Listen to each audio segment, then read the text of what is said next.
Rus tilida chiroyli, krasivый deb aytiladi. Lekin e'tibor berganmisiz, bu so'zni ba'zan krasivый, ba'zan krasiv, ba'zan esa krasiva ko'rinishlarda uchratishimiz mumkin bo'ladi. Qachon, qaysi formasini ishlatishni hozir sizlarga tushuntirib beraman. Keling, birinchi bu so'zlarimizni so'z turkumlarini aniqlashtirib olaylik. Krasivый bu sifat. Krasiv degani ham sifat, faqat sifatni qisqa formasi. Krasiva degani esa ravish. Sifat bizda har doim otga bog'lanadi. Ya'ni otni qandayligini bildiruvchi so'zlar sifatlar deyiladi. Otlarimiz esa ikki xil sonda bo'ladi, yoki birlik sonda, yoki ko'plik sonda, ya'ni единственное yoki множественное числоda.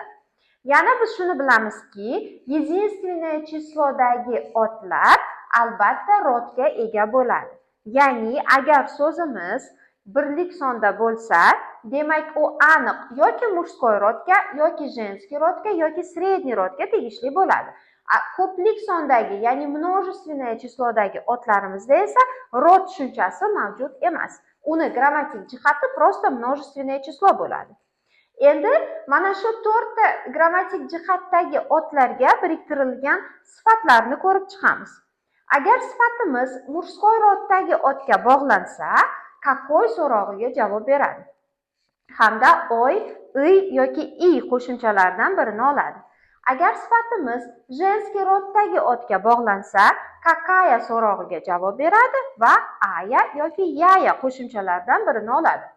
Agar sifatimiz средний roddagi otga bog'lansa, какое so'rog'iga javob beradi va oye yoki yeye qo'shimchalardan birini oladi. Agar sifat множественное числодagi otga bog'lansa, какие so'rog'iga javob beradi va iye yoki iye qo'shimchalardan birini oladi. Masalan, дом какой красивый, девушка какая красивая, лицо какое красивое, цветы какие красивые. Bu demak, oddiy butun formadagi sifatimizni ko'rinishlari edi. Endi qisqa sifatni ko'rib chiqadigan bo'lsak, biz aytdikki, sifat doim otga bog'lanadi. Mana bu krasiv qisqa sifat bo'lsa ham baribir bu sifat. Demak, biz uni otga bog'laymiz. Endi qisqa sifatlarimiz ham yana xuddi shunday otlarni grammatik jihatiga qarab o'zgaradi. Мужской roddagi otga biriktirilgan qisqa sifatlar каков so'rog'iga javob beradi. Например, дом каков, дом красив. Женский roddagi otga biriktiriladigan sifatimiz какова so'rog'iga javob beradi. Например, девушка какова, девушка красива. Средний roddagi otga biriktirilsa sifat каково so'rog'iga javob beradi. Например, лицо каково, лицо красиво. Множественное числоga biriktirilganda sifat каковы so'rog'iga javob beradi. Например, цветы каковы, цветы красивые deb aytiladi. Ravishga keladigan bo'lsak, ravish endi otga bog'lanmaydi.